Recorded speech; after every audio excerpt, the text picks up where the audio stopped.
Hello and welcome back, and in this tutorial we are going to be going over variables and animation, both of which are actually fairly easy to explain.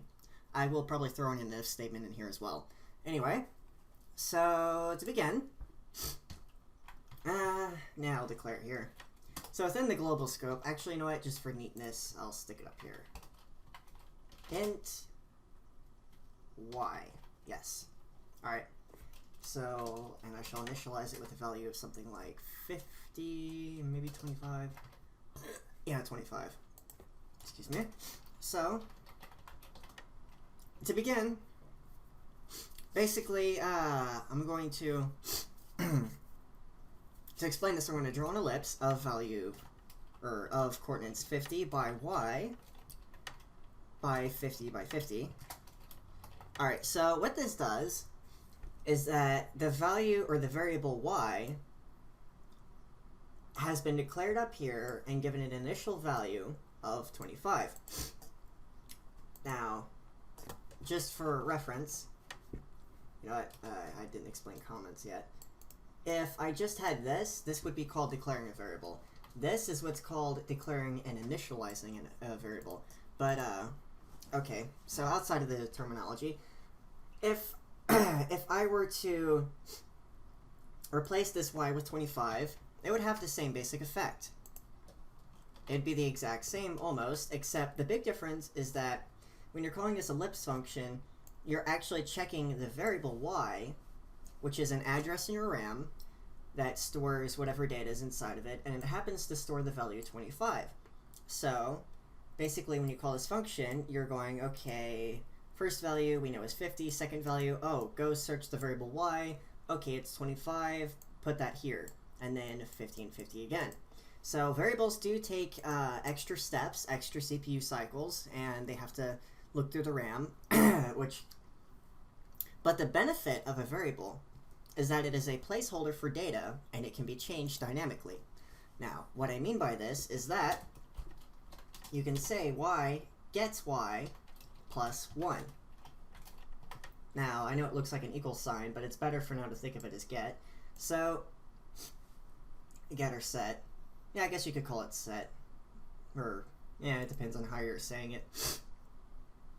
But y gets its old value, which is right here, plus 1.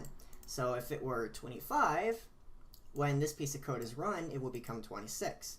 And then the draw loop happens again, and then this is 26, and then the draw loop happens again, and then this would be 27. So basically, we should see an animation out of this. The ellipse should be moving downward, which it is. So this is the basics of animation. And obviously it doesn't collide with the window yet. I'll go over that in just a second. But if I were to comment out this background, which by the way, comment is basically whatever you type after it can be gibberish, and it won't affect the compiler at all. In fact, it's basically a good way to either disable your code or to add some comments in your code, like, oops, like something like that. Oops, I got too used to the semicolon. So you can put something like this in your code, and it's good to it's a good way to tell yourself what something is supposed to do. But this is how I can disable the background. And if I disable the background, what you'll see happen is that the ellipse has this weird trail behind it. And the reason why it has this strange trail behind it is because the fact that we're not drawing a background anymore, so you can pretend that that's missing, we are basically drawing a new ellipse every frame, and there's no background to kind of blitz it out. Sort of. Yeah, there's no background to clean up the previous the previous ellipses that were being drawn. So actually what's happening is that multiple ellipses are being shown, one on top of the other. Now it doesn't mean that they're constantly being redrawn. In fact, because we didn't put the background here, all this that you see right here is just the current, what's been left over from the previous frame. It doesn't take any extra processing power to leave it like this. The issue, however, is that it obviously looks ugly.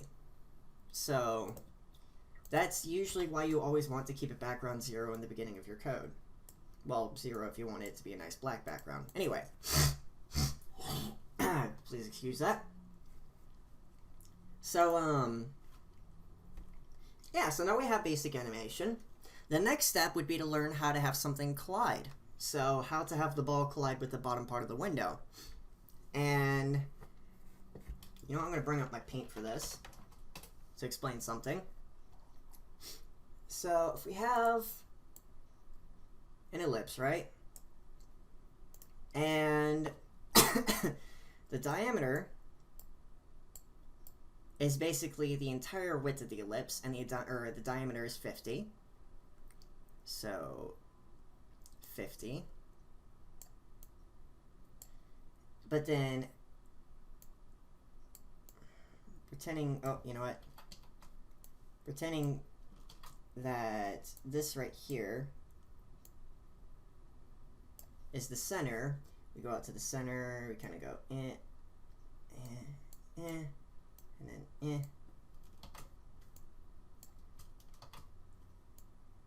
Alright, so basically this right here would resemble the radius. And the radius, which would be half of the diameter, would be 25. Now, in order to test if this ball collides with the bottom part of the window, we need to take the bottom portion of this ball and check if it's in the bottom, check if it collided with the bottom part of our window, which, if you remember, the dimensions of our window is 600 pixels wide by 400 pixels down. So basically 400 pixels, right?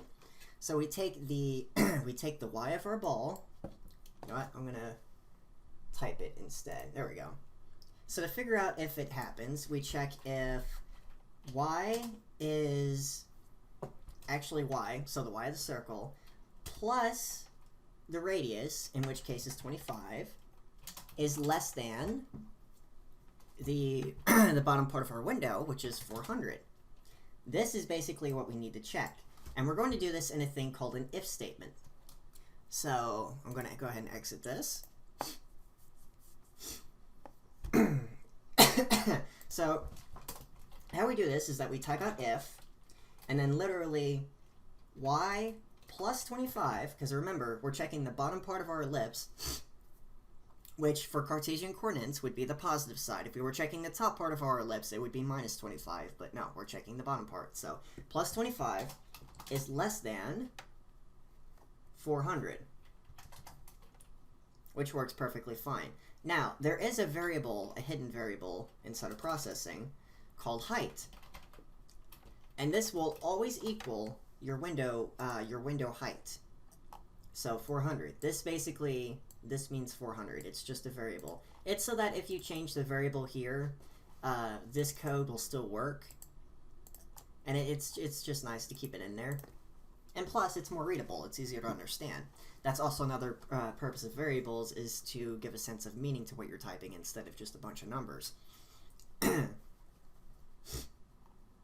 fact, just for consistency's sake, int s equals 50. You know what? I'm going to say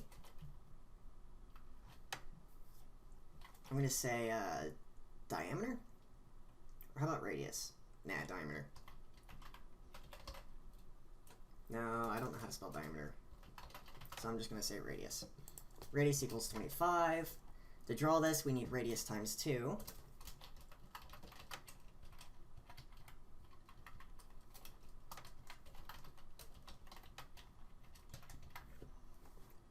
And then in here, we can just plop in radius.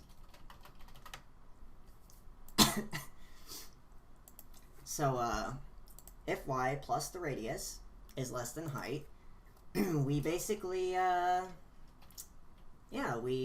we change it. We make it so that this doesn't happen anymore. Kind of. Actually, you know what? No. Yeah. Actually, the way you want to deal with this is that you want to add a velocity, or in this case, we can just call it a speed. So, int speed equals 5. We'll say 5. So basically, we're going to replace this with speed. So in normal circumstances, if this if statement didn't happen, y gets its old value plus speed, which is 5, right? So if it's 30, the next loop would be 35. That's good. So if we wanted, excuse me, if we wanted to change the behavior, the best way to do this is to simply reverse the speed, or give it the negative inverse. So speed equals negative speed. So if it's 5, it'd be negative 5. If it was negative 5, then it would be 5 again. Which kind of seems like a problem for this, but it would never happen anyway, so there's no need to worry about that. I made a boo-boo. What'd I do? Y plus radius is less than speed, if that, then negative speed.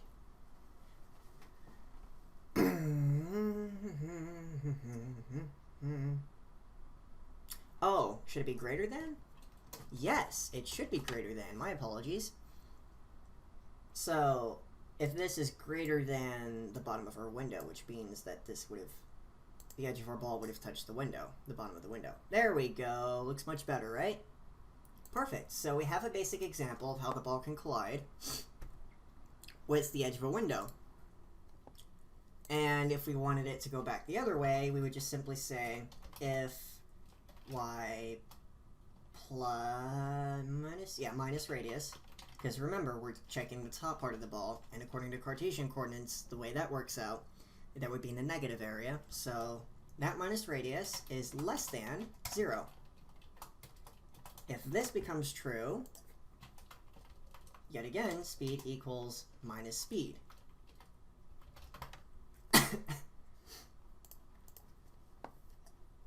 Awesome. Awesome. So it works perfectly fine now. We have a ball that goes back and forth. Just like we planned. So with this accomplished, I'm quickly going to go over a couple of optimizations we can do to this. A thing you should know is that both of these if statements are being checked every frame. Now, the more calculations the CPU has to do, the longer it's going to take, right? The more stress it puts on the CPU. So, to reduce this, this overhead, we could do two things. Now, the first obvious to me anyway, the first thing I would do is replace this with an, else if. Now, what this will do is basically that this if statement will only even be checked. Now, emphasis on checked. This if statement will only even be checked if this came out false.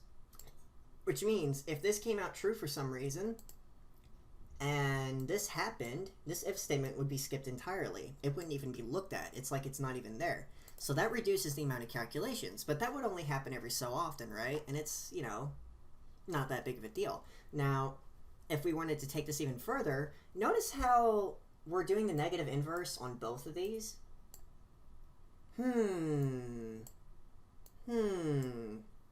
Interesting. Well, one way we can shorten this even more is if we got rid of this. Actually, I'm going to copy this, which you should probably want to do as well. So I'm going to do that, and I'm going to put two and signs and this.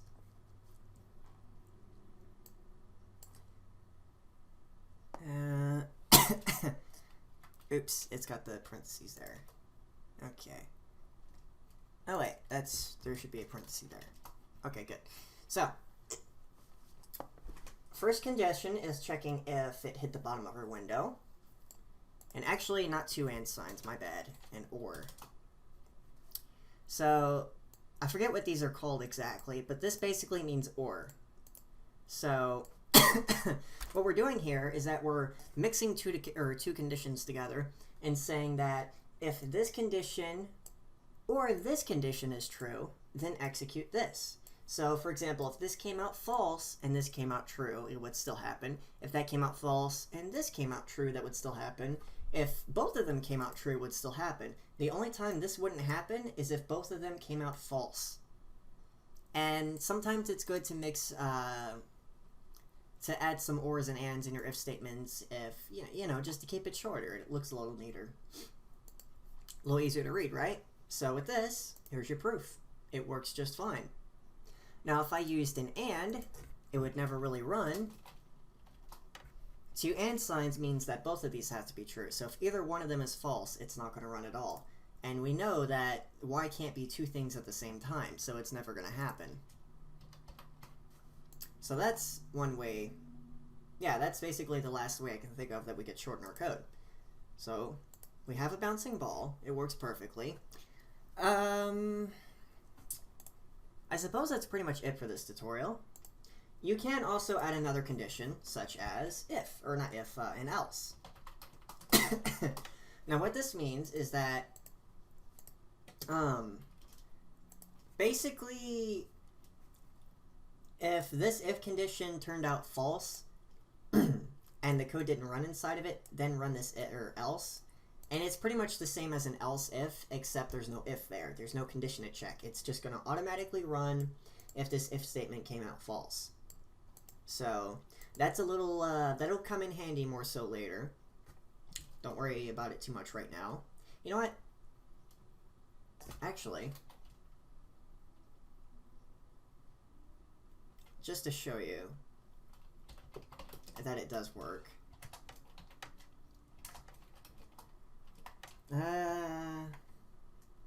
Int float?